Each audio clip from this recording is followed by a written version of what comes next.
Dear student, आपका स्वागत है हमारे चैनल साइक्लोन स्टडी पर। पिछली वीडियो में मैंने महाद्वीप एवं महासागरों के बारे में स्टडी किया था और हमने यह जानने का प्रयास किया था कि महाद्वीप एवं महासागर का फॉर्मेशन कैसे हुआ है। आज हम चर्चा करने जा रहे हैं अर्थ के बारे में और हम यहाँ पर देखेंगे कि अर्थ को 4 पार्ट्स में डिवाइड किया गया है। First is lithosphere, second is hydrosphere, third is atmosphere और फोर्थ इज बायोस्फीयर। तो आइए हम चलते हैं अर्थ को और उसके बाद हम इसका सिस्टमेटिक ढंग से स्टडी करेंगे। यह सेक्शन भी ऑब्जेक्टिव पॉइंट ऑफ व्यू से काफी इंपॉर्टेंट है। देखिए अब इस सेक्शन में हम क्या पढ़ेंगे। यह हमने अर्थ हेडी डाला। फर्स्ट में हमने लिखा lithosphere, second is hydrosphere, third is atmosphere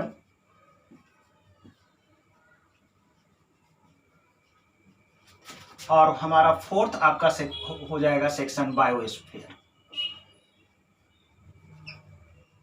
देखिए लिथोस्फीयर का हिंदी होता है स्थल मंडल, हाइड्रोस्फीयर का हिंदी होता है जल मंडल, एटमॉस्फेयर का हिंदी होता है वायुमंडल और बायोस्फीयर का होता है हिंदी जलमंडल। क्लियर है आपका। देखिए स्थल मंडल क्या है? दृढ़ स्थलीय भूखंड। दृढ़ स्थलीय भूखंड को ही हम क्या कहते हैं? स्थल मंडल कहते हैं। विशाल जलीय भाग को ही हम क्या कहते हैं? हाइड्रोस्फीयर कहते हैं। और अर्थ के ऊपर में जो गैसों का जो लेयर है उसे हम क्या कहते हैं? वायुमंडल कहते हैं। और बायोस्फीयर जो है लिथोस्फीयर, हाइड्रोस्फीयर और जो है एटमॉस्फेयर का कंबाइंड पोर्शन ही क्या कहलाता है? बायोस्फीयर कहलाता है। इसको हम जो है एक वेन डायग्राम के रूप में हम रिप्रेजेंट कर सकते हैं। अगर हम यहाँ पर इस तरह से वेन डायग्राम बनाने की कोशिश करते हैं तो यह सपोज कीजिए यह हमारा लिथोस्फीयर हो गया, यह हमारा दूसरा जो सेक्शन बना हाइड्रोस्फीयर हो गया और यह हमने एक तीसरा सेक्शन बनाया एटमॉस्फेयर बनाया। तो देखिए इसको अगर हम यहाँ पर लिखते हैं लिथोस्फीयर,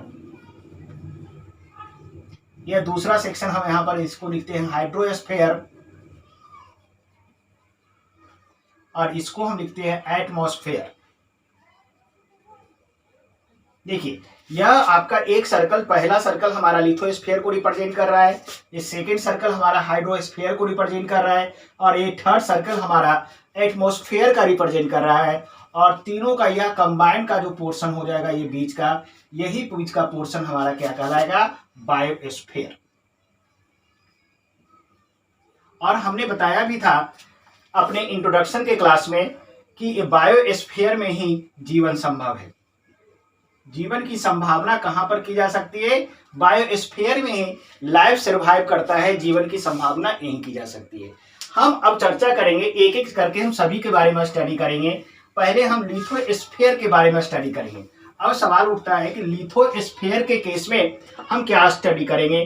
तो लिथोस्फीयर में हम पहले पर्वत की चर्चा करेंगे, पठार की चर्चा करेंगे, मैदान की चर्चा करेंगे, झील की चर्चा करेंगे, ज्वालामुखी, भूकंप और अपर्दन एवं निक्षेपण से बनने वाली स्थलाकृतियों की चर्चा करेंगे। एक एक करके हम स्थल मंडल के प्रत्येक टॉपिक्स को हम स्टडी करेंगे और यह कॉम्पिटिटिव पॉइंट ऑफ व्यू से यह सेक्शन काफी इंपॉर्टेंट है हमारा। तो हम लिथोस्फीयर में जो पहला जो टॉपिक्स बनाने जा रहे हैं वह दैट इज पर्वत के बारे में। पर्वत दैट मीन्स माउंटेन के बारे में। तो आज के क्लास में हम किसकी चर्चा करने जा रहे हैं? माउंटेन की चर्चा करने जा रहे हैं और माउंटेन के बारे में हम डिटेल स्टडी करेंगे और फिर वर्ल्ड के प्रमुख जो माउंटेन हैं उस सबको हम वर्ल्ड के मैप पर हम देखेंगे और वर्ल्ड के मैप के थ्रू जो है हम उसको समझने का प्रयास करेंगे और अपने ब्रेन में बैठाएंगे ताकि कॉम्पिटिटिव एग्जामिनेशन में अगर उल्टे सीधे कोई भी क्वेश्चन आए तो उसका हम सही से सही जवाब दे सके। तो आइए हम चलते हैं माउंटेन पर।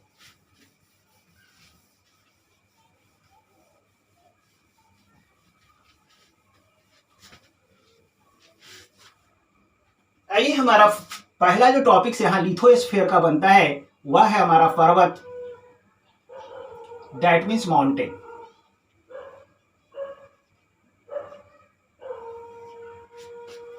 देखिए सबसे पहले तो पर्वत को हम डिफाइन करेंगे, और पर्वत का डिफाइन कहता है स्थल का वह ऊंचा भाग, स्थल का वह ऊंचा भाग जिसकी ढाल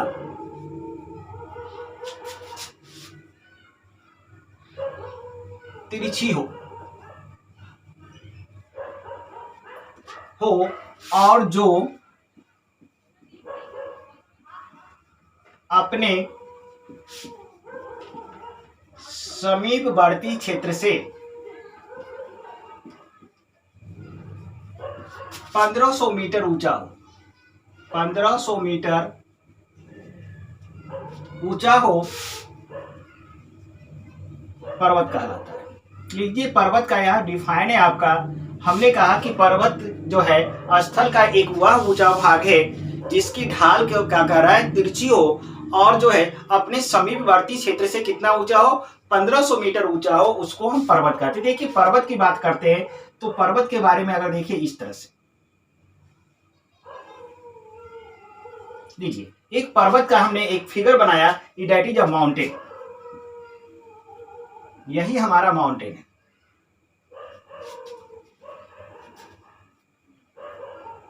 क्लियर है। और यह ढाल की बात कर रहे हैं तो यह पर्वत की ढाल है। यही ढाल आपका क्या है, ये तिरछी ढाल। अभी हमने बताया है इसकी ढाल क्या होती है, यही तिरछी ढाल कहलाएगा आपका। क्लियर है। और सबसे बड़ी बात, पर्वत की एक पहली विशेषता है कि इसकी ढाल तिरछी होती है, और दूसरी जो इसकी विशेषता है, पर्वत में चोटी पाई जाती है। पर्वत में क्या पाई जाती है, चोटी पाई जाती है, पीक पाई जाती है। यह पर्वत का पीक हो गया। यानी इसका कहने का मतलब ऊपरी सिरा क्या होता है, नुकीला होता है आपका। इस नुकीले सिरे को ही हम क्या कहते हैं, पर्वत की चोटी या पर्वत का हम पीक के नाम से जानते हैं। एक बात, काफी इंपॉर्टेंट क्वेश्चन आपको जो बन के आ रहा है, स्टडी ऑफ माउंटेन। यहां पर हम नीचे लिखते हैं स्टडी ऑफ माउंटेन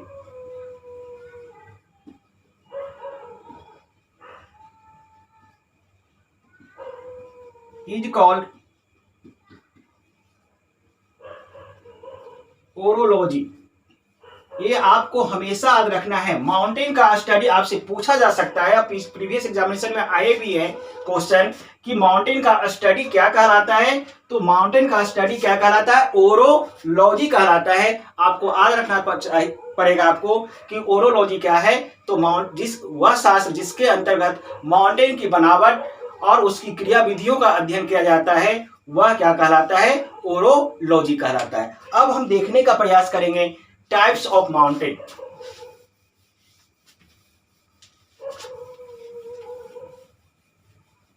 हम यहां पर हेडिंग बनाएंगे, निर्माण प्रक्रिया के आधार पर पर्वत के प्रकार। यह आपका हेडिंग जो होगा, निर्माण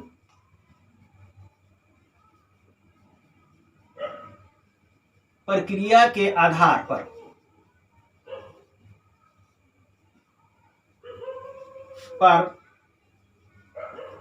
पर्वत के प्रकार। तो देखिए निर्माण प्रक्रिया के आधार पर जो है माउंटेन के टोटल जो है 4 पार्ट्स में डिवाइड किया गया है। कितने पार्ट्स में डिवाइड किया गया है, 4 पार्ट में डिवाइड किया गया है। फर्स्ट जो होगा आपका कहलाता है मोरदार, या इसी को कहा जाता है बलित पर्वत। दूसरा जो है हमारा भ्रंशोथ पर्वत।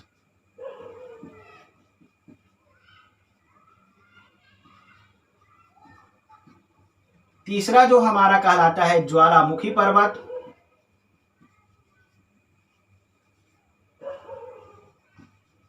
और चौथा हमारा कहलाता है अवशिष्ट पर्वत। अगर हम इसकी इंग्लिश की देखने की कोशिश करेंगे तो मोरदार और बलत पर्वत की इंग्लिश होती है फोल्डेड माउंटेन।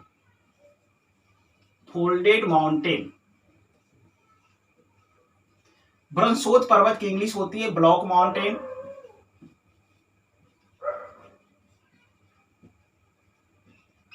और ज्वालामुखी की होती है वॉल्केनिक माउंटेन।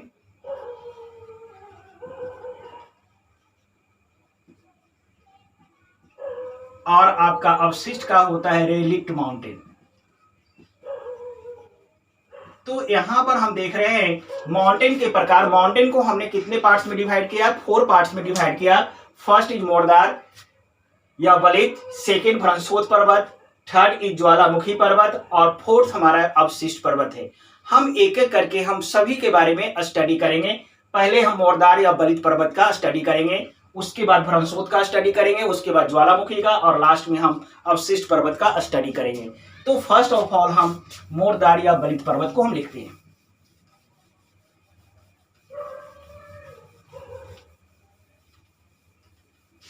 चलिए, हमने यहां पर हेडिंग बनाया मोरदार या बलित पर्वत। 1 नंबर डालिए यहां पर और लिखिए बलित पर्वत या फिर इसी को कहते हैं मोरदार पर्वत। इसकी इंग्लिश फोल्डेड माउंटेन होता है, जैसा कि हमने बताया था। तो देखिए, इसका जो निर्माण होता है, बलित पर्वत का निर्माण जो होता है, बलित पर्वत का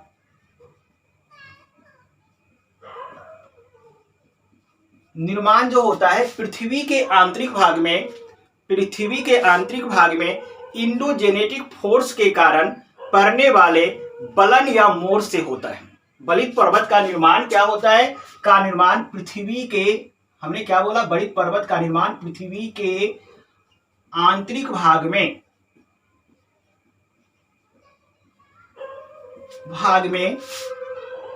इंडोजेनेटिक फोर्स के कारण, इंडोजेनेटिक फोर्स के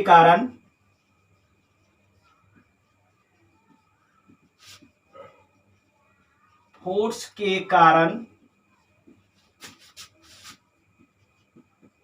पड़ने वाले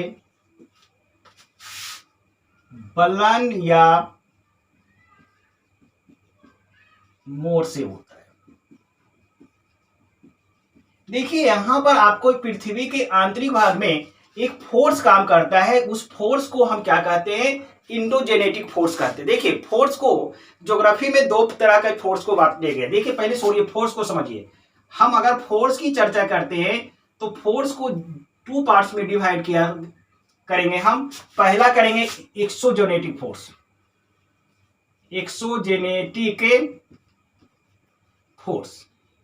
और दूसरा इंडोजेनेटिक फोर्स।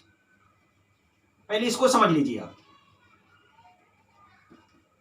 फोर्स को हमने कितने पार्ट्स में डिवाइड किया? 2 पार्ट्स में डिवाइड किया। फर्स्ट इज एक्सोजेनेटिक फोर्स और सेकेंड इज इंडोजेनेटिक फोर्स। यह जो है पृथ्वी सतह पर काम करेगा। पृथ्वी की सतह पर लगने वाला जो फोर्स होता है, अर्थ के अपर सरफेस में जो फोर्स काम करता है, उस फोर्स को ही हम एक्सोजेनेटिक फोर्स कहते हैं। उस फोर्स को ही हम क्या कहते हैं? एक्सोजेनेटिक फोर्स कहते हैं। और यह फोर्स क्रिएट किसके कारण होता है? तो पवन के कारण होगा, नदी के कारण होगा, हिमनद के कारण होगा। देख रहे हैं आप? तो ये सब जो है आपका पवन, नदी, हिमनद, ये सब जो है एक्सोजेनेटिक फोर्स को क्रिएट करता है। और इसी एक्सोजेनेटिक फोर्स के कारण पृथ्वी के अपर लेयर पर बहुत तरह के स्थलाकृतियों का फॉर्मेशन होता है। इंडोजेनेटिक फोर्स जो होता है कहां पर काम करता है? तो अर्थ के इंटरनल पार्ट में। यह फोर्स पृथ्वी के आंतरिक भाग में काम करता है। कहां काम करता है? पृथ्वी के आंतरिक भाग में काम करता है। अब सवाल उठता है कि यह फोर्स क्रिएट होता है तो कैसे? तो हमने बताया था कि पृथ्वी के अंदर 26 प्लेट हैं, जिसमें 6 बड़े और 20 छोटे प्लेट हैं।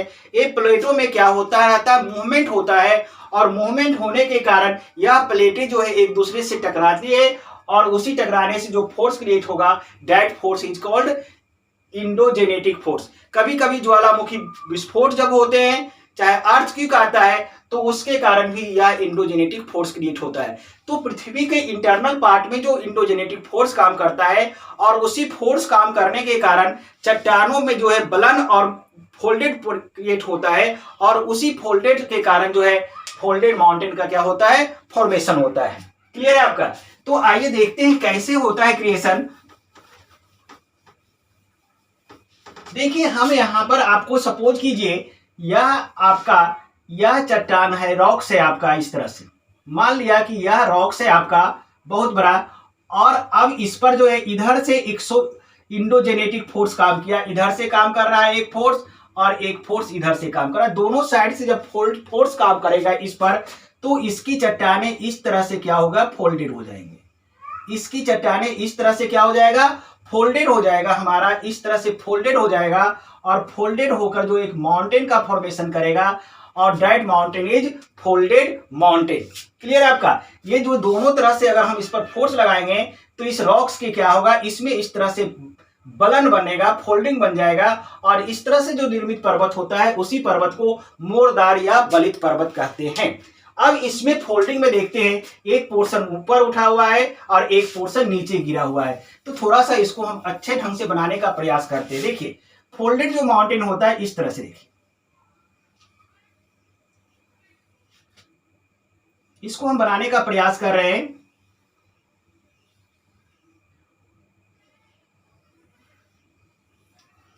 और इस तरह से हम यहां पर एक नीचे की चट्टाने कठोर चट्टाने होती है, इसको हम मेंशन करा रहे हैं, और ऊपर की चट्टाने भी आपकी कठोर होती है लेकिन थोड़ा सा उसके बनिस्पत उतना कठोर नहीं होता है। तो इस तरह से जो फोल्डेड माउंटेन हो गया, और इसका ऊपर उठा हुआ पोर्शन अपनति कहलाता है। इसका ऊपर जो उठा हुआ पोर्शन है ये दैट इज कॉल्ड अपनति। याद रखना पड़ेगा, फोल्डेड माउंटेन के ऊपर उठा हुआ भाग क्या कहलाता है, अपनति कहलाता है, और जो नीचे धंसा हुआ भाग है उसको अभिनति के नाम से हम जानते हैं। क्लियर है। फोल्डेड माउंटेन का ऊपर उठा हुआ पोर्शन अपनति और नीचे धंसा हुआ पोर्शन अवनति के नाम से जानते हैं। और जो फोल्डेड माउंटेन का जो निर्माण होता है मोरदार पर्वत का, हमेशा जलद चट्टानों से होता है, जलद चट्टानों से होता है। तो याद रखना पड़ेगा कि फोल्डेड माउंटेन का फॉर्मेशन जो है जलद, अर्थात जब भी फोल्डेड माउंटेन बनेगा तो वह कहो ना कहो सी के में बनेगा। कहां बनेगा, सी में बनेगा, ओशियन में बनेगा आपका, क्योंकि जलद चट्टानें वहीं पर मिलती है और वहीं पर होगा। आपको बताया गया होगा मेरे द्वारा कि हिमालय पर्वत का निर्माण जो है एक सी में हुआ था, वह सी था हमारा तेथिस सागर में फॉर्मेशन हुआ था। क्लियर है आपका। तो यहां पर आप फोल्डेड माउंटेन पढ़ रहे हैं, आप फोल्डेड माउंटेन को भी काल के हिसाब से, निर्माण काल के हिसाब से दो पार्ट में डिवाइड किया गया है। फोल्डेड माउंटेन को निर्माण काल के आधार पर कितने पार्ट में डिवाइड किया गया है, निर्माण काल के आधार पर इसको 2 पार्ट्स में डिवाइड किया गया है। लीजिए बलित पर्वत को भी निर्माण काल के आधार पर कितने पार्ट्स में डिवाइड करेंगे हम, 2 पार्ट्स में। एक नंबर में लिखेंगे प्राचीन बलित पर्वत,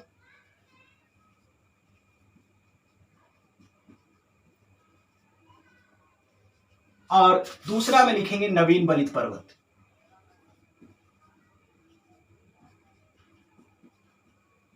लीजिए इसको हमने फोल्डेड माउंटेन के 2 पार्ट्स में डिवाइड किया। फर्स्ट इज प्राचीन बलित पर्वत और सेकेंड इज नवीन बलित पर्वत। और हम फर्स्ट की चर्चा करेंगे प्राचीन बलित पर्वत की। प्राचीन बलित पर्वत में के बारे में कहा जाता है, वह पर्वत जिसका निर्माण टर्सरी युग के पहले हुआ है। कब? टर्सरी,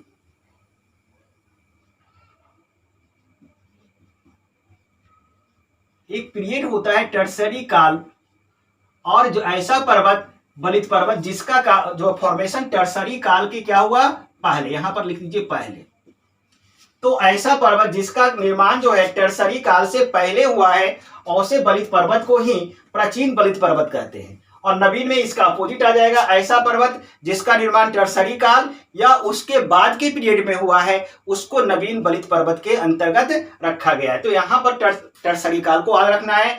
टर्सरी काल को आधार मानकर ही प्राचीन और नवीन बलित पर्वत में डिवाइड किया गया। तो ऐसा पर्वत जिसका जो है टर्सरी काल से जो पहले बना वह आपका प्राचीन हो गया, और ऐसा पर्वत जिसका फॉर्मेशन या तो टर्सरी काल में हुआ हो या फिर उसके बाद के पीरियड में हुआ है, उसी को हम नवीन बलित पर्वत के नाम से जानते हैं। आइए हम यहाँ पर देखते हैं प्राचीन बलित पर्वत कौन कौन से हैं। ये काफी इंपॉर्टेंट बनते हैं। प्राचीन बलित पर्वत के एग्जाम्पल आपके, और आपको कंपिटिटिव पॉइंट ऑफ व्यू से आपके पर्वतों का एग्जाम्पल ही काफी इंपॉर्टेंट है, और वही से क्वेश्चंस आपके बन के आते हैं और आएंगे भी। तो यहाँ पर इसके प्राचीन बलित पर्वत के एग्जाम्पल हम देखते हैं वन बाय। पहले हम यूरोप में देखते हैं। यूरोप महाद्वीप में कौन कौन सा है? यूरोप महाद्वीप में जो पहला जो बलित पर्वत है आपका हमारा, वह है हमारा यूराल पर्वत। क्या है? यूराल पर्वत। हमने पिछले वीडियो में बताया था यूराल पर्वत में कि यही यूराल पर्वत एशिया और यूरोप को दो भागों में बांटने का काम करता है, अर्थात यही यूराल पर्वत सीमा निर्धारण का काम करता है। तो पहला यह यूराल पर्वत जो है कैसा बलित पर्वत है? एक प्राचीन बलित पर्वत है। यूरोप में एक दूसरा पर्वत है स्कैंडिनेवियाई पर्वत, स्कैंडिनेवियाई पर्वत। थोड़ा सा नाम टेढ़ा है, आपको नाम याद रखना पड़ेगा। स्कैंडिनेवियाई पर्वत, यह आप दोनों जो है आपका यूरोप में यूराल और स्कैंडिनेवियाई पर्वत, ये दोनों प्राचीन बलित पर्वत हैं। उसी तरह से उत्तरी अमेरिका में, उत्तरी अमेरिका आप देख रहे हैं आप, उत्तरी अमेरिका में एक काफी इंपॉर्टेंट पर्वत है और वह पर्वत है अपलेशियन पर्वत। अपलेशियन पर्वत, ये सारे पर्वत को हम मैप में देखेंगे अभी जस्ट बाद देखेंगे, इसके बाद देखेंगे अपलेशियन पर्वत। अपलेशियन पर्वत जो है आपका जो है उत्तरी अमेरिका में है और इसके बारे में जो पहला इंफॉर्मेशन आएगा कि यह उत्तरी अमेरिका के पूर्वी तट पर है। पहली बात तो याद रखेंगे, पूर्वी तट पर है। समझ में आई बात? अपलेशियन पर्वत उत्तरी अमेरिका के पूर्वी तट पर है। और दूसरा जो है सबसे इंपॉर्टेंट इंफॉर्मेशन अपलेशियन है कि इसकी सबसे ऊंची चोटी, इसकी सबसे, ये आपका पीक पूछता है, ऊंची चोटी है। और कौन सा है? माउंट मिचले। ये आपको याद रखना पड़ेगा कि माउंट मिचले जो है अपलेशियन की जो है सबसे ऊंची चोटी है। आपको चोटी भी इंपॉर्टेंट है आपका, तो अपलेशियन हमारे लिए काफी इंपॉर्टेंट बन के आता है आपका। हम बार बार रिपीट कर रहे हैं, आपसे पूछा जा सकता है अपलेशियन पर्वत कहाँ है? उत्तरी अमेरिका में है। उत्तरी अमेरिका में कहाँ है? तो उत्तरी अमेरिका के पूर्वी तट पर है। और अपलेशियन की सबसे ऊंची चोटी कौन सा है? माउंट मिचले है आपका। हम सबको मैप पर देखेंगे अभी जस्ट बाद। पहले एग्जाम्पल देख लीजिए, उसके बाद हम वर्ल्ड का मैप बनाएंगे और वहां पर सारे पर्वतों को हम मेंशन करेंगे ताकि आपके दिमाग में अच्छी तरह से सेट हो जाए। ठीक है। अब इंडिया में भी कुछ आपका बलित पर्वत थी, प्राचीन बलित पर्वत के एग्जाम्पल है। अगर हम तीसरा एग्जाम्पल देखते हैं, भारत में अगर आते हैं तो भारत का कंडीशन भी, केस भी हमारे लिए इंपॉर्टेंट बन जाता है। पहला जो हमारा विंध्याचल पर्वत, भारत में आपका विंध्याचल पर्वत प्राचीन बलित पर्वत का एग्जाम्पल है। और दूसरा जो है हमारा आरावली पर्वत भी हमारा क्या है? प्राचीन बलित पर्वत। ये सारे प्राचीन बलित पर्वत है। लेकिन ये प्राचीन जो बलित पर्वत है जो आपने एग्जाम्पल देखा, ये काफी प्राचीन है और इसका नदियों द्वारा, पवनों द्वारा और हिमनद द्वारा लगातार क्या हुआ? कटाव हुआ। और कटाव होने को ही हम क्या कहते हैं? अपर्दन होना। और कटाव होने से यह पर्वत की ऊंचाई अब क्या हो गई है? कम हो गई है। और कम होकर यह समपराय मैदान के रूप में कन्वर्ट हो गया है। ये प्लेन के रूप में सारे पर्वत अब कन्वर्ट हो गए हैं। समझ में आई बात? अब इनकी चोटियां ऊंची नहीं है, इसकी हाइट कम हो गई है। अब ये प्लेन के रूप में दिखाई देने लगे हैं। क्लियर है आपका? और कहूं कभी कभी अपर्दन होने के दौरान, जब कटाई जब होती है, ऊपर में अपर्दन हो जाता है, तो कभी कभी कठोर चट्टाने इसके इस तरह से पर्वत के ऊपर में उभरे रह जाते हैं। कठोर चट्टाने इसमें प्राचीन बलित पर्वत के अपर्दन के बाद ऊपरी भाग में कुछ कठोर चट्टाने के क्या होते हैं? टीले नजर आते हैं। कुछ कठोर चट्टाने के टीले नजर आते हैं जिसको मोनेड नॉक कहा जाता है। मोनेड नॉक, ये आपको पूछा जा सकता है मोनेड नॉक क्या है? तो ध्यान से सुन लीजिए कि प्राचीन बलित पर्वत के अपर्दन के बाद पर्वत के ऊपरी भाग में कठोर चट्टान के जो टीले पाए जाते हैं, कठोर चट्टान के जो टीले पाए जाते हैं, उसे ही हम क्या कहते हैं? मोनेड नॉक के नाम से जानते हैं। क्लियर है? तो ये सारे के सारे इंफॉर्मेशन हमारे प्राचीन बलित पर्वत के थे। अब दूसरा जो हमारे आपके पास आपके इंफॉर्मेशन देना है हमें, अब नवीन बलित पर्वत के बारे में देखना है। ठीक है। नवीन बलित पर्वत के बारे में अभी हमने बताया था कि ऐसा पर्वत जिसका फॉर्मेशन टर्सरी काल, ध्यान से सुनिएगा मेरी बात, ऐसा नवीन बलित पर्वत की बता रहे हैं कि ऐसा पर्वत जिसका फॉर्मेशन टर्सरी काल में हुआ हो या फिर उसके बाद वाले पीरियड में हुआ है, ऐसे पर्वत को ही हम क्या कहते हैं, नवीन बलित पर्वत के नाम से जानते हैं। और नवीन बलित पर्वत की जो चोटियां होती है काफी ऊंची होती है और ये चोटियां हमेशा जो है बर्फ से ढकी होती है। क्लियर है। और नवीन बलित पर्वत हमारे लिए काफी इंपॉर्टेंट है आपका। हम इसके बहुत सारे एग्जाम्पल देंगे और बहुत सारे पर्वत की ऊंची चोटियों के बारे में बताएंगे जो आपके एग्जामिनेशन पॉइंट ऑफ व्यू से काफी इंपॉर्टेंट है आपका। तो नवीन बलित पर्वत का पहला जो एग्जाम्पल हम देने जा रहे हैं, यहाँ पर एग्जाम्पल दे रहे हैं, हम स्टडी कर रहे हैं नवीन बलित पर्वत को, और इसका फर्स्ट एग्जाम्पल हम ऑस्ट्रेलिया से देने जा रहे हैं। ऑस्ट्रेलिया, आप कॉपी में नोट करते जाइए नहीं तो भूल जाइएगा। ऑस्ट्रेलिया जो है आपका में एक पर्वत है great dividing range, great dividing range, यह ऑस्ट्रेलिया में पाया जाता है। ग्रेट डिवाइडिंग एक नवीन बलित पर्वत है। कहां पर है? ऑस्ट्रेलिया में है। और यह ऑस्ट्रेलिया में कहां है तो इसके बारे में यह आपको याद रखना पड़ेगा, यह पूर्वी तट पर है, ऑस्ट्रेलिया के पूर्वी तट पर पाया जाता है। और दूसरा जो इंपॉर्टेंट इसका जो है सबसे अच्छा इंफॉर्मेशन, इसकी सबसे ऊंची चोटी, चोटी यहां पर याद रखना पड़ेगा, इसकी सबसे ऊंची चोटी है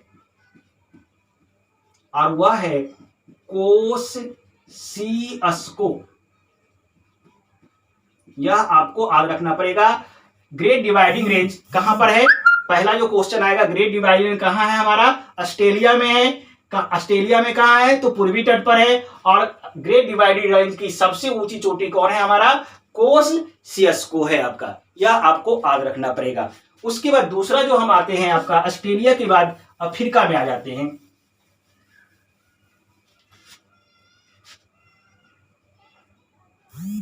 देखिए अफ्रीका यहां पर है। अफ्रीका में जो है आपका दो पर्वत है। एक तो हमारा एटलस, एटलस पर्वत। एटलस एक नवीन मोरदार पर्वत है जो अफ्रीका में है। और अफ्रीका में कहां है तो अफ्रीका में कहेंगे यह आपका उत्तरी पश्चिमी भाग में, अफ्रीका के उत्तरी और पश्चिमी भाग में एटलस पर्वत है। और इसकी जो है सबसे ऊंची चोटी, सबसे ऊंची चोटी जो है आपका तोबकता है। याद रखेंगे, तोबकता जो है किसकी सबसे ऊंची चोटी है? एटलस की। एटलस कहां पर है? अफ्रीका में। अफ्रीका में कहां पर? उत्तरी पश्चिमी भाग में। एटलस की सबसे ऊंची चोटी तोबकता, ये आपको याद रखना पड़ेगा। उसी तरह से अफ्रीका में जो दूसरा पर्वत है आपका ग्रेट आपका है ड्रेकेंसबर्ग पर्वत, ड्रेकेंसबर्ग पर्वत। ड्रेकेंसबर्ग पर्वत कहां है आपका? अफ्रीका में है। और अफ्रीका में कहां पर है तो अफ्रीका में आपसे पूछा जाएगा तो आप सीधे बोलिए दक्षिणी अफ्रीका में है। ये कहां पर है? ड्रेकेंसबर्ग आपका अफ्रीका कंटिनेंट हो गया, आपका महाद्वीप हो गया। और अफ्रीका महाद्वीप में कहां पर है तो ये दक्षिणी अफ्रीका में है आपका ड्रेकेंसबर्ग। और इसकी जो सबसे ऊंची चोटी है आपका, सबसे ऊंची चोटी, चोटी तो याद रखना पड़ेगा यहां पर, ऊंची चोटी जो है आपका कंपास वे, कंपास वे। तो ये दो आपका नवीन बलित पर्वत कहां थे? अफ्रीका में थे। फर्स्ट इज हमारा एटलस, सेकेंड इज ड्रेकेंसबर्ग। एटलस की सबसे ऊंची चोटी तोबकता, ड्रेकेंसबर्ग की सबसे ऊंची चोटी कंपास वे। ये आपको याद रखना पड़ेगा आपको। अब अगला हम चलते हैं उत्तरी अमेरिका की बात करते हैं।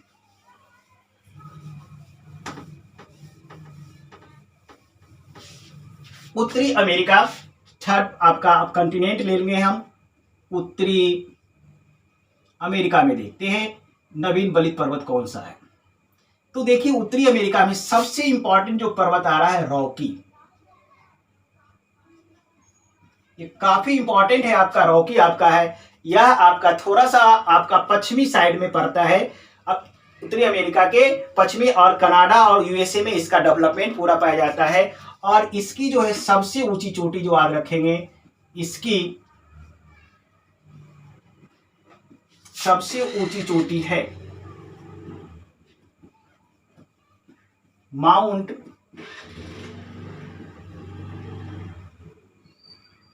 अल्बर्ट। याद रखेंगे इसकी सबसे ऊंची चोटी कौन सा है? माउंट अल्बर्ट है। उत्तरी अमेरिका में नवीन बलित पर्वत कौन सा है का एग्जाम्पल? रॉकी पर्वत है, रॉकी।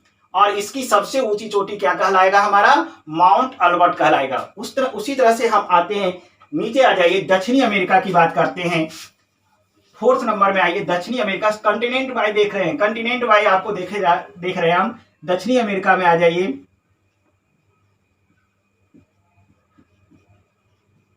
दक्षिणी अमेरिका में एक काफी महत्वपूर्ण पर्वत है आपका, वह है आपका एंडीज पर्वत। काफी इंपॉर्टेंट है एंडीज पर्वतमाला। आपका एंडीज पर्वतमाला जो है दक्षिणी अमेरिका में है, और यह दक्षिणी अमेरिका के आपके पश्चिमी भाग में है, पश्चिमी तटीय लिख सकते हैं भाग में है, पश्चिमी तटीय भाग में है। आपका ऊपर से नीचे तक फैला हुआ है। और यह इसमें जो सबसे इंपॉर्टेंट इंफॉर्मेशन है, यह विश्व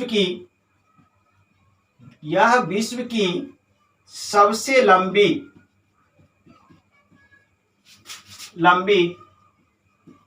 पर्वत श्रृंखला है। लीजिए, काफी इंपॉर्टेंट इंफॉर्मेशन एंडीज के बारे में है। आपसे पूछा जा सकता है विश्व की सबसे लंबी पर्वतमाला या पर्वत श्रृंखला कौन सा है? तो विश्व की सबसे लंबी पर्वतमाला या पर्वत श्रृंखला हमारा क्या है? एंडीज है आपका। ये कहां पर है? दक्षिणी अमेरिका में है। और एंडीज की सबसे ऊंची चोटी कौन सा है? सबसे ऊंची चोटी तो जरूर याद रखें आप, सबका आपका है, इंपॉर्टेंस है। इसकी सबसे ऊंची चोटी है एकांकागुआ।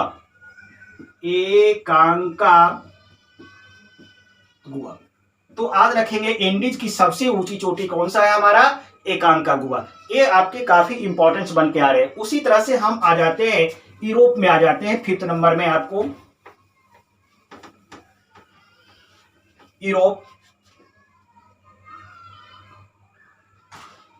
यूरोप में जो हम देखने का प्रयास करते हैं, यूरोप में आपका पहला तो आता है आल्प्स। यह आल्प्स पर्वतमाला यूरोप में है आपका, खासकर इसका मेन पोर्शन इटली में पड़ रहा है आपका। यह इसकी जो है सबसे ऊंची चोटी जो है आपका आल्प्स का सबसे ऊंची चोटी है किसकी? आल्प्स की। माउंट ब्लैक, याद रखिएगा, माउंट ब्लैक याद रखेंगे। आल्प्स पर्वतमाला की सबसे ऊंची चोटी कौन सा है? माउंट ब्लैक है। उसी तरह से यूरोप में एक दूसरा पर्वतमाला है नवीन बलित पर्वत का उदाहरण, वह है हमारा काकेशस श्रेणी।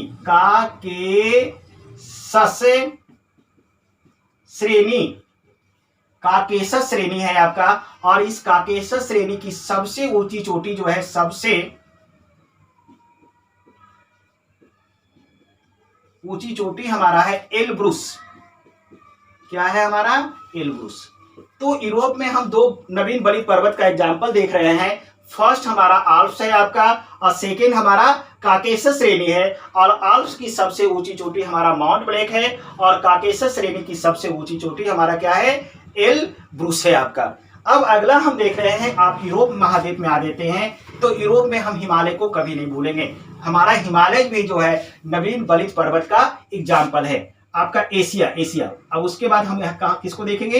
एशिया कंटिनेंट में आ रहे हैं। एशिया, यूरोप तो अभी आपने देख लिया आपने, अब एशिया को देखने जा रहे हैं। और एशिया में हिमालय पर्वतमाला है, और ये तो आपको पता ही है।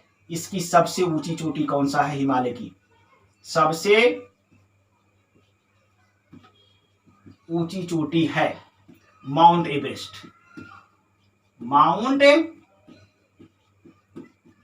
एवरेस्ट है सबसे ऊंची, हिमालय की सबसे ऊंची चोटी माउंट एवरेस्ट है। और यह माउंट एवरेस्ट यहां पर अभी याद रखेंगे कहां पर है? हमारा नेपाल में है। और जब हम इंडिया सेक्शन में जाएंगे तो माउंट एवरेस्ट के बारे में हम काफी स्टडी करेंगे, डिटेल स्टडी करेंगे। यहां पर हम इसका डिटेल स्टडी नहीं करेंगे।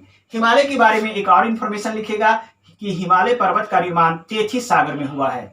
हिमालय पर्वत का निर्माण जो है, का निर्माण कहां हुआ है?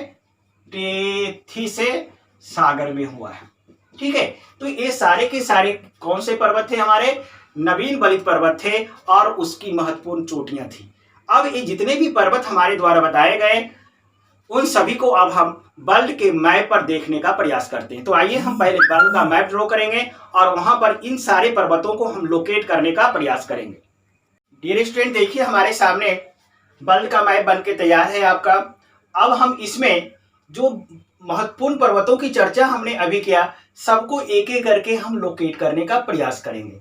तो अगर हम चर्चा करते हैं उत्तरी अमेरिका से, तो उत्तरी अमेरिका में आपने प्राचीन और नवीन मिलाकर टोटल 2 पर्वतों की चर्चा किया होगा। एक पर्वत अपलेशियन आपने देखा होगा, अपने पहला एक पर्वत यहां पर हमने देखा होगा अपलेशियन। देखिए यहां पर यह जो पूर्वी भाग है आपका, यह जो हम पूर्वी भाग देख रहे हैं, और यही जो पोर्शन है आपका, इसी पोर्शन में आपका हमारा कौन सा पर्वत है? अपलेशियन। देखिए हमने यहां पर लिख दिया आपको अपलेशियन पर्वत। इस पोर्शन में हमारा कौन सा पर्वत है? अपलेशियन पर्वत है आपका। और इसके बाद दूसरा जो पर्वत आपने देखा था वह रॉकी पर्वत था, उसका डेवलपमेंट यहां पर है आपका। इसको हम रेड से बनाने का प्रयास कर रहे हैं। देखिए यह पूरा का पूरा आप देख रहे हैं, रेड कलर का आपको नजर आ रहा होगा। यह रेड कलर का जो पर्वत है आपका, दैट इज कॉल्ड रॉकी। यह पर्वत हमारा कौन सा है? रॉकी। क्लियर है आपका? उसी तरह से हमने आप देखिए, इसको गौर से देखिए आपका, यहां पर आपने यह जो पर्वत हमने यहां पर बनाया, यह जो पर्वत बनाया दैट इज कॉल्ड अपलेशियन। इसको थोड़ा सा हम डीप करके लिख देते हैं, आपको दिख नहीं रहा होगा। अपलेशियन। क्लियर है? हमने ब्लैक से इसको लिख दिया अपलेशियन। और यह जो पर्वत यहां पर हम देख रहे हैं, पश्चिमी तटीय साइड में देख रहे हैं, यही हमारा कौन सा पर्वत है? रॉकी पर्वत है। देख रहे हैं आप?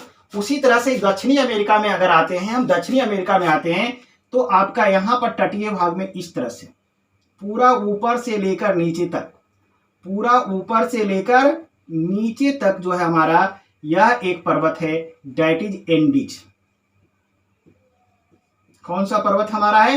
एंडीज पर्वत है, जो विश्व की सबसे लंबी पर्वत श्रृंखला है। उसी तरह से अगर हम इधर की ओर बढ़ते हैं तो यहां पर अफ्रीका आते हैं, और अफ्रीका में इस पोर्शन में जो यहां पर एक पर्वत है, उत्तरी और पश्चिमी भाग में जो पर्वत है that is called Atlas. Atlas पर्वत हमारा यहां पर है। सबकी ऊंची चोटी हम वहां पर मेंशन कर चुके हैं।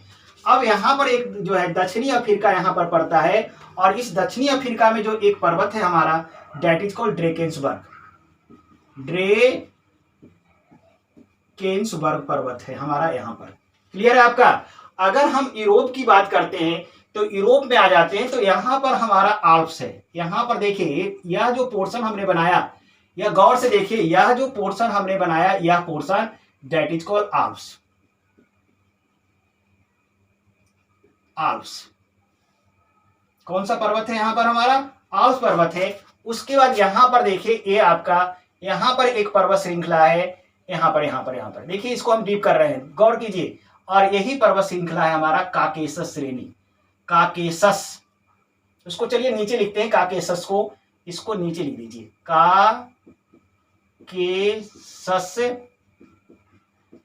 श्रेणी आपका यहां पर। और उसके बाद यहां पर एक पर्वत श्रृंखला है आपका ए वाला, जो आपका एशिया और यूरोप को डिवाइड करता है। यह पर्वत यहां पर है, यूराल पर्वत आपका यहां पर है। देख रहे हैं? तो आपको यूरोप में हमने क्या एक दिखाया, आल्प्स दिखाया, दूसरा काकेशस श्रेणी दिखाया, और यहां पर क्या दिखाया? तीसरा यूराल पर्वत दिखाया। यहां पर एक और भी पर्वत है आपका, वह हमारा जो है जर्मनी में, यहां पर एक पर्वत हमने अभी चर्चा नहीं किया है। यहां पर एक पर्वत है हमारा, यहां पर, और वह पर्वत है ब्लैक फॉरेस्ट पर्वत। Black forest. देखिए यहां पर, देखिए आपको यूरोप की बात करते तो यहां पर हमने बताया ये आपका पोर्शन जो बन जाएगा ब्लैक फॉरेस्ट हमारा जो है आपका जर्मनी का पोर्शन है, और जर्मनी में ब्लैक फॉरेस्ट है आपका। यह इटली के पास आपका फ्रांस में पड़ रहा है। आल्प्स पर्वत देख रहे हैं आपका, यहां पर देख रहे हैं काकेशस पर्वत देखा, और यहां पर हमने यूराल पर्वत को देखा। और यह इंडिया का सेक्शन देख रहे हैं, तो इंडिया के सेक्शन के ऊपर आप देख रहे हैं इंडिया है, और यह हमारा हिमालय का रीजन है, दैट इज हिमालय। हिमालय हमारा यहाँ। फिर इंडिया सेक्शन में जाएंगे तो बहुत सारे पर्वतों की हम चर्चा करेंगे। अफ्रीका में आपने क्या देखा, इधर एटलस देखा, इधर ड्रेकेंसबर्ग पर्वत देखा। और यहाँ पर आपका यह हमारा ऑस्ट्रेलिया है। यह कौन सा कंटिनेंट है हमारा, ऑस्ट्रेलिया है। और ऑस्ट्रेलिया में यहाँ पर इसके पूर्वी तटीय भाग में इस तरह से पूरा जो है आपका एक पर्वत है, यहाँ से ऊपर से लेकर नीचे तक पर्वत है। इसी पर्वत को कहते हैं ग्रेट डिवाइडिंग रेंज। इस पर्वत का हमने क्या नाम दिया था, ग्रेट डिवाइडिंग रेंज पर्वत। देखिए आपका यह जो है आपका ऑस्ट्रेलिया के इस पूर्वी तटीय भाग में इस पोर्शन में, देखिए यहाँ पर हम पेन चला रहे हैं, आप भी अपने अगर मैप आपके पास है तो अपने मैप में बना लीजिए इसको। यह जो पर्वत यहाँ पर है ग्रेट डिवाइडिंग रेंज। देखिए एक आपका आल्प्स पर्वत यहाँ पर है, यूरोप में है आल्प्स। एक दक्षिणी आल्प्स पर्वत है, उसको देखिए यहाँ पर। यह आपका छोटा छोटा जो साइड में देख रहे हैं दो, यह न्यूजीलैंड है, ये हमारा न्यूजीलैंड है। और न्यूजीलैंड का उत्तरी न्यूजीलैंड पोर्शन है, नीचे दक्षिणी न्यूजीलैंड। और दक्षिणी न्यूजीलैंड में एक पर्वत है और इस पर्वत को हम दक्षिणी आल्प्स पर्वत के नाम से जानते हैं, दक्षिणी आल्प्स के नाम से जानते हैं। तो ये विश्व के जो है प्रमुख पर्वत थे जिसको हमने बल्ब पर के मैप में दिखाया। देखिए आपको जो है यहाँ पर हम उत्तरी अमेरिका की बात करते हैं तो उत्तरी अमेरिका में हमने दो पर्वत को दिखाया है अभी तक। एक पर्वत यहाँ पर अपलेशियन है आपका आ गया, दूसरा यह हमने रॉकी को मेंशन किया। और यहाँ पर भी आपका कैलिफोर्निया, यहाँ पर एक और पर्वत है आपका उत्तरी अमेरिका में, तो चर्चा कर देते हैं मैं। यहाँ पर आपका कैलिफोर्निया आपका प्रांत है और कैलिफोर्निया में एक भ्रंशोथ पर्वत है, फोल्डेड माउंटेन नहीं है, एक भ्रंशोथ पर्वत है। इस पर्वत का ये पोर्शन बताया, इसका नाम है सियारा नेवादा, सियारा नेवादा। यह सबसे विस्तृत ब्लॉक पर्वत है आपका यहाँ पर आपका कैलिफोर्निया में, यूएसए के कैलिफोर्निया प्रांत में आपका सियरा नेवादा। तो आपका उत्तरी अमेरिका में हमने कितने पर्वत बताया, 3 पर्वत। एक याद कीजिए अपलेशियन यहाँ हो गया, दूसरा यहाँ पर रॉकी, तीसरा सियरा नेवादा। उसके बाद दक्षिणी अमेरिका में हमने एक पर्वत बताया एंडीज, सबसे लंबी पर्वतीय श्रृंखला। आपका अफ्रीका यह कंटिनेंट है आपका महाद्वीप, इसमें 2 पर्वत बताया, एक एटलस बताया, दूसरा ग्रेट डिवाइडर। उसके बाद यूरोप में हमने यहाँ पर एक ऊपर में देखे आपका यह जर्मनी का पोर्शन है ब्लैक फॉरेस्ट। इटली फ्रांस के पास में आपका देखिए आल्प्स पर्वत देख रहे हैं, यहाँ पर एक काकेशस श्रेणी देख रहे हैं पर्वत, और एक यहाँ पर यूराल देख रहे हैं। भारत के जस्ट ऊपर एक हिमालय पर्वत देख रहे हैं। और फिर ऑस्ट्रेलिया में आते हैं तो ऑस्ट्रेलिया में ग्रेट डिवाइडिंग रेंज है। और दूसरा जो है यहाँ पर न्यूजीलैंड यहाँ पर कंट्री है, और न्यूजीलैंड में आपका दक्षिणी आल्प्स पर्वत है। तो ये विश्व के प्रमुख पर्वत हैं जिसको हमने मैप पर लोकेट किया, और हम चाहेंगे इस मैप को आप अपने से बना लें और आप अच्छी तरह से दिमाग में बैठा लें, ताकि उल्टे पुल्टे किसी भी तरह का क्वेश्चन आए तो आप उसका सही से ही जवाब दे सकें। और इसकी जितने भी माउंटेन बताया मैंने, सबके हाईएस्ट पीक की चर्चा हमने पहले कर चुका था मैं, वहां से सबके हाईएस्ट पीक को भी आप याद रखेंगे। अब हम सेकेंड टाइप्स पर चल रहे हैं, वह हमारा सेकेंड टाइप्स होगा भ्रंशोथ पर्वत। इस मैप को हम रफ करते हैं, अब हम चर्चा करेंगे भ्रंशोथ की। इसको मैं रफ कर रहा हूं मैं। इसके बाद हम अगले जो है टाइप्स की चर्चा करने जा रहे हैं, भ्रंशोथ पर्वत की चर्चा करने जा रहे हैं, जिसकी इंग्लिश क्या होती है, ब्लॉक माउंटेन। सेकेंड पर्वत इज भ्रंशोथ पर्वत, इसकी इंग्लिश होती है ब्लॉक माउंटेन। देखिए ब्लॉक माउंटेन क्या होता है, यह जो है पृथ्वी के आंतरिक भाग में तनाव एवं खिंचाव के कारण बनता है, तनाव एवं खिंचाव के कारण बनता है। और तनाव और खिंचाव के कारण कुछ भाग इसके ऊपर उठ जाते हैं और कुछ नीचे धस जाते हैं, और ऊपर उठे हुए भाग को ही हम भ्रंशोथ पर्वत कहते हैं, और नीचे धसे हुए भाग को भ्रंशोथ घाटी यानी उसको रिफ्ट वैली के नाम से जानते हैं। अगर इसका हम फिगर बनाने की कोशिश करेंगे तो इसका फिगर इस तरह से बनता है।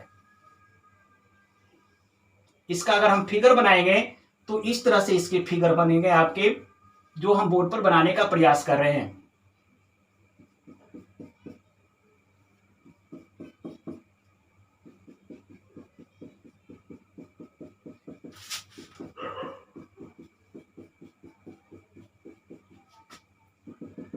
तो देखिए यहां पर आपका यह जो ऊंचा हुआ उठा हुआ भाग है, ये वाला, इसी को कहा जाते हैं भ्रंशोथ पर्वत।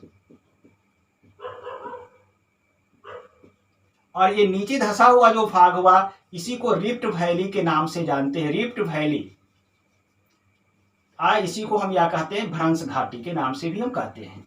तो तनाव और खिंचाव के कारण एक चट्टानी दूसरी चट्टानी के ऊपर चढ़ जाती है, जिसके कारण कुछ पोर्शन ऊपर उठ जाते हैं, कुछ पोर्शन नीचे धस जाता है। ऊपर उठा हुआ पोर्शन भ्रंशोत पर्वत कहलाता है और नीचे ये धंसा हुआ पोर्शन रिफ्ट वैली या भ्रंश घाटी के नाम से जानते हैं। लेकिन हमारे लिए इंपॉर्टेंट जो क्वेश्चन बन के आते हैं, इसके एग्जाम्पल काफी इंपॉर्टेंट है आपका। तो चलिए इसके एग्जाम्पल को हम देखते हैं, एक एक करके इसके एग्जाम्पल। हमारे पेपर में यहाँ पर्वत सेक्शन से जो भी आते हैं एग्जाम्पल आते हैं कि कौन सा पर्वत कहाँ पर सिचुएटेड है और उससे रिलेटेड कुछ एक्स्ट्रा इंफॉर्मेशन है, तो वो हमारे लिए इंपॉर्टेंट बनते हैं। तो इसके लिए पहला जो एग्जाम्पल है हमारा यूएसए में, यूएसए मतलब संयुक्त राज्य अमेरिका में जो पर्वत है वसाच रेंज, यह एग्जाम्पल आज रखना पड़ेगा आपको। वसाच रेंज पहला एग्जाम्पल है। दूसरा जो हमारा फ्रांस में आपका जो है आपका एक भ्रंशोत पर्वत है आपका, वह है वासजेज, वासजेज। तीसरा जो एग्जाम्पल जर्मनी में हमारा है आपका, अभी जर्मनी में हमने एक पर्वत मेंशन भी किया था, उसका नाम हमने क्या बताया था, ब्लैक फॉरेस्ट। आपसे पूछा जा सकता है ब्लैक फॉरेस्ट किस प्रकार का पर्वत है, आपको पूछा जा सकता है ब्लैक फॉरेस्ट, ये काफी इंपॉर्टेंट है। ब्लैक फॉरेस्ट किस प्रकार का पर्वत है, भ्रंशोत अर्थात ब्लॉक माउंटेन है, कहां पर सिचुएटेड है, जर्मनी में। उसी तरह से पाकिस्तान में भी एक आपका जो है भ्रंशोत पर्वत है, पाकिस्तान में, उसको नाम है साल्ट रेंज। साल्ट रेंज आपका पाकिस्तान में है। उसी तरह से कुछ भारत में भी एग्जाम्पल है हमारे भारत में, भारत में भी आपका जो है भ्रंशोत पर्वत है। पहला तो हमारा सतपुरा, सतपुरा की श्रेणियां जो है हमारा भ्रंशोत पर्वत का एग्जाम्पल है। और दूसरा हमारा नीलगिरी, नीलगिरी पर्वत आप सुने होंगे भारत में, नीलगिरी, यह भी एक क्या है आपका भ्रंशोत पर्वत है। तो भ्रंशोत पर्वत के एग्जाम्पल आप देख रहे हैं, यूएसए में हमारा वसाच रेंज हो गया, फ्रांस में आपका वासजेज हो गया, जर्मनी में ब्लैक फॉरेस्ट हो गया, पाकिस्तान में साल्ट रेंज हो गया, भारत में सतपुरा और नीलगिरी। और सबसे जो इंपॉर्टेंट है आपका कैलिफोर्निया में, ये आपका यूएसए का एक प्रांत है कैलिफोर्निया, कैलिफोर्निया में सियरा निवेदा, इसको कभी नहीं भूलना है, सियरा निवेदा। और इसके बारे में जो सबसे इंपॉर्टेंट है यह है विश्व का सबसे बड़ा, सबसे विस्तृत, लिखिए बड़ा नहीं, सबसे विस्तृत भ्रंशोत पर्वत है।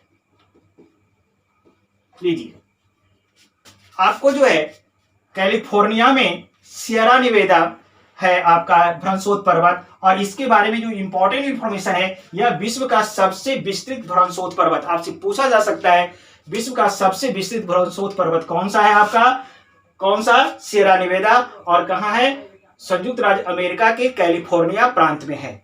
तो आइए अब अगला एग्जाम्पल जो हम चलते हैं आपका, सेकेंड आपने पढ़ा, थर्ड हमारा ज्वालामुखी पर्वत के बारे में।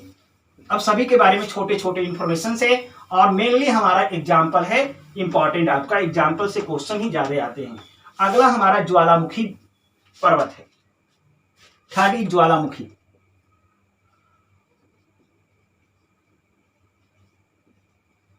मुखी पर्वत, देखिए ज्वालामुखी पर्वत क्या हुआ, ज्वालामुखी विस्फोट होता है इस तरह से, ज्वालामुखी विस्फोट होने के कारण मैग्मा जो है जम गया, ज्वालामुखी विस्फोट होने के कारण मैग्मा के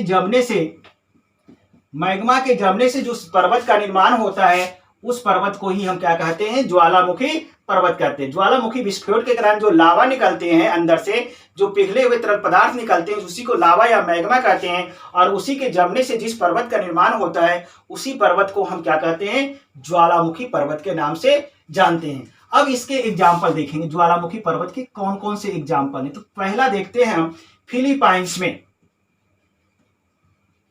फिलीपाइंस में जो एक पर्वत है ज्वालामुखी, उस पर्वत का नाम है मेयान पर्वत। उसी तरह से जापान में ज्वालामुखी पर्वत है आपका एक, जापान में फ्यूजियामा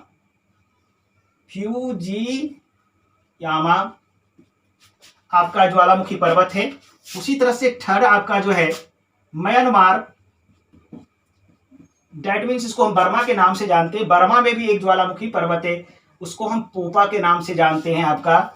उसी तरह से आपका फोर्थ में इटली में एक ज्वालामुखी पर्वत है आपका, इटली में, उसको हम वेसुवियस के नाम से जानते हैं। इटली में वेसुवियस, ये सब पूछा जा सकता है, काफी इंपॉर्टेंट है वेसुवियस पर्वत। उसी तरह से चिली में एक पर्वत है आपका, चिली, चिली में एकनागुआ, एकनागुआ आपका है। उसी तरह से आपका इक्वाडोर में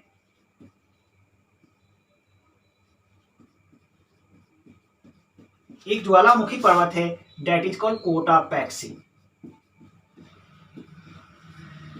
यह कोटापैक्सी हमारा काफी इंपॉर्टेंट है आपका।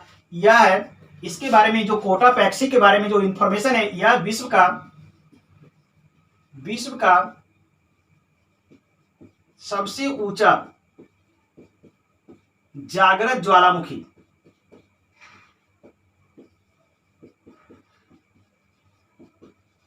पर्वत है। याद रखिएगा, कोटापैक्सी कहां पर है? इक्वाडोर में है। और विश्व का यह जागृत ज्वालामुखी, यानी इससे अभी भी मैग्मा लावा निकल रहा है। तो आपके जो काफी इंपॉर्टेंट बनते हैं इसमें, आपको इस फ्यूजियामा को मत नहीं भूलना है। आपसे पूछा जा सकता है कि फ्यूजियामा किस प्रकार का पर्वत है, तो ज्वालामुखी पर्वत है। ये कहाँ है? जापान में। आपसे पूछा जा सकता है पोपा पर्वत कहाँ है, किस प्रकार का है? ज्वालामुखी पर्वत है आपका, कहाँ है? म्यांमार में। वेसुवियस कहाँ है? काफी इंपॉर्टेंट है, कहाँ है? इटली में है। एकनागुआ कहाँ पर है? चिली में है। और कोटापैक्सी को तो याद रखेंगे, कभी भूलेंगे नहीं आपका। कोटापैक्सी हमारा इक्वाडोर में है और यह विश्व का सबसे ऊंचा लिखिए इसको, सबसे ऊंचा जागृत ज्वालामुखी पर्वत है। क्लियर है आपका? तो ये ज्वालामुखी पर्वत के कुछ प्रमुख एग्जाम्पल थे, इसको आपको याद रखना है। हालांकि म्यान पर्वत भी याद रखिए, फिलीपींस पे कुछ भी पूछा जा सकता है, लेकिन फ्यूजियामा, पोपा, वेसुवियस, ये सबको कभी भूलना नहीं है। कहा है कि ये सेक्शन काफी इंपॉर्टेंट है ज्वालामुखी से, और जब ज्वालामुखी की चर्चा करेंगे तो वहां पर भी ये सारे नाम दोबारा आपको आएगा। अब हमारा जो फोर्थ और लास्ट टाइप जो बनता है वह अवशिष्ट पर्वत है। अवशिष्ट पर्वत, अवशिष्ट का मतलब होता है अवशेष। अवशिष्ट माने रिलिक्ट माउंटेन, अवशिष्ट पर्वत, डेट मीन्स रिलिक्ट माउंटेन। अब ये अवशिष्ट पर्वत क्या होते हैं? जो पुराने जो है आपका फोल्डेड माउंटेन है, वो ब्लॉक माउंटेन है, उसी का लगातार अपर्दन होगा, कटाव होगा, और उसके अपर्दन और कटाव से जो पर्वत बनेंगे उस पर्वत को ही हम क्या कहते हैं? अवशिष्ट पर्वत कहते हैं। यानी ये जो अवशिष्ट पर्वत है, अब लगभग कहने का मतलब एक प्लेन के समान हो गया है। तो अब इसके कुछ अवशिष्ट पर्वत के कुछ एग्जाम्पल देखेंगे। तो इंग्लैंड में पहला जो देखेंगे, कहां पर? इंग्लैंड में। इंग्लैंड में जो है पेनाइन पर्वत, पेनाइन अवशिष्ट पर्वत का एग्जाम्पल है। पेनाइन्स पर्वत अवशिष्ट पर्वत है आपका। उसी तरह से अमेरिका में मोनेडनॉक, अमेरिका में एक अवशिष्ट पर्वत है, दैट इज कॉल्ड मोनेडनॉक पर्वत, अवशिष्ट पर्वत है। उसी तरह से यूरोप में आपने यूराल को देखा था, अब ये भी अब अवशिष्ट पर्वत हो गया। यूराल पर्वत भी अब क्या है आपका? यूरोप में यूराल पर्वत अवशिष्ट पर्वत का एग्जाम्पल है। अब भारत में की बात करते हैं, तो भारत में तो आपका जो है विंध्याचल, आपको देख लीजिए, अब अवशिष्ट पर्वत हो गया विंध्याचल पर्वत। अरावली को लिख लीजिए, सतपुरा को लिख लीजिए। देख रहे हैं, ये सब सारा के सारे हमारा क्या है? अवशिष्ट पर्वत है। ठीक है, तो ये थे पर्वतों के बारे में इंफॉर्मेशन थे, और पर्वतों के कुछ नाम थे, और किस कंट्री में कहां पर सिचुएटेड है। तो आपके कॉम्पिटिटिव एग्जामिनेशन में मेनली हमारे आते हैं कि कौन सा पर्वत कहां पर है और उसकी ऊंची चोटियां कौन सा है। लेकिन कभी कभी डीप में जाके आप क्वेश्चन आ जाता है, जैसे आप IAS वगैरह का देते हैं, PT वगैरह देते हैं, तो वहां पर कुछ क्वेश्चन अलग हट के आता है। वो अलग हट के क्या आता है? जैसे पर्वतों का जो निर्माण हुआ है उसके बारे में बहुत सारे सिद्धांत दिए गए हैं, उस सिद्धांत से रिलेटेड क्वेश्चन पूछ देता है, और आपको वहां पर मैचिंग करने के लिए पूछ देता है कि कौन सा थ्योरी किस भूगोलवेत्ता द्वारा दिया गया है। तो आपको यह पर्वत निर्माण के संबंधित में बहुत सारी थ्योरी है, और वह थ्योरी किसके द्वारा दिया गया है, यहाँ से भी UPSC में क्वेश्चंस आते हैं। तो उसके लिए हम यहाँ पर एक टेबल बना देते हैं, उसको याद करने से आपका सारा काम चल जाएगा। तो आइए हम उस टेबल को बनाते हैं और उसको डियर स्टूडेंट, देखिए यहाँ पर पर्वतों के निर्माण संबंधी कुछ सिद्धांत हैं और उनको किसने दिया उनके नाम लिखे गए हैं। और यहाँ पर हम देखते हैं फर्स्ट में आपका कोबर ने पर्वत के निर्माण से संबंधित जो सिद्धांत दिया वह सिद्धांत भूसनती का सिद्धांत के नाम से जाना जाता है। आपसे क्वेश्चन बन के आ सकता है कि भूसनती का सिद्धांत किसने दिया? कोबर ने दिया। उसी तरह से जेफरीज ने जो पर्वत के निर्माण से संबंधित सिद्धांत दिया वह तापीय संकुचन का सिद्धांत कहलाता है। उसी तरह से डेली ने जो सिद्धांत दिया वह महाद्वीपीय फिसलन सिद्धांत के नाम से जाना जाता है। होम्स ने जो पर्वत निर्माण से संबंधित सिद्धांत दिया वह संवहन तरंग सिद्धांत के नाम से जाना जाता है। जॉली ने जो सिद्धांत दिया रेडियो सक्रियता का सिद्धांत कहलाता है। और हेस ने जो सिद्धांत दिया पर्वत निर्माण से वह प्लेट टेक्टोनिक सिद्धांत के नाम से जाना जा सकता है। आपसे कुछ भी क्वेश्चन आ सकते हैं, आपसे पूछा जा सकता है कि महाद्वीपीय पर्वत निर्माण से संबंधित महाद्वीपीय फिसलन का सिद्धांत किसके द्वारा दिया गया? तो किसके द्वारा दिया गया? डेली के द्वारा। उसी तरह से पूछा जा सकता है पर्वत निर्माण से संबंधित संवहन तरंग सिद्धांत किसके द्वारा दिया गया? होम्स के द्वारा दिया गया। उसी तरह से आपसे पूछा जा सकता है पर्वत निर्माण से संबंधित तापीय संकुचन सिद्धांत किसके द्वारा दिया गया? जेफरीज के द्वारा दिया गया। आपसे पूछा जा सकता है भूसनती सिद्धांत किसके द्वारा दिया गया? कोबर के द्वारा दिया गया। तो ये कुछ पर्वत निर्माण से संबंधित सिद्धांत थे और इस सिद्धांत को किसने दिया उनके नाम थे जो आपको याद करने पड़ेंगे। यहाँ से भी कभी कभी क्वेश्चंस बन के आ सकते हैं। तो डियर स्टूडेंट्स, आज के वीडियो में हम इतना ही रखते हैं। हम चाहते हैं कि आप हमारे चैनल को सब्सक्राइब करें ताकि आप आने वाली वीडियो को देखते रहें।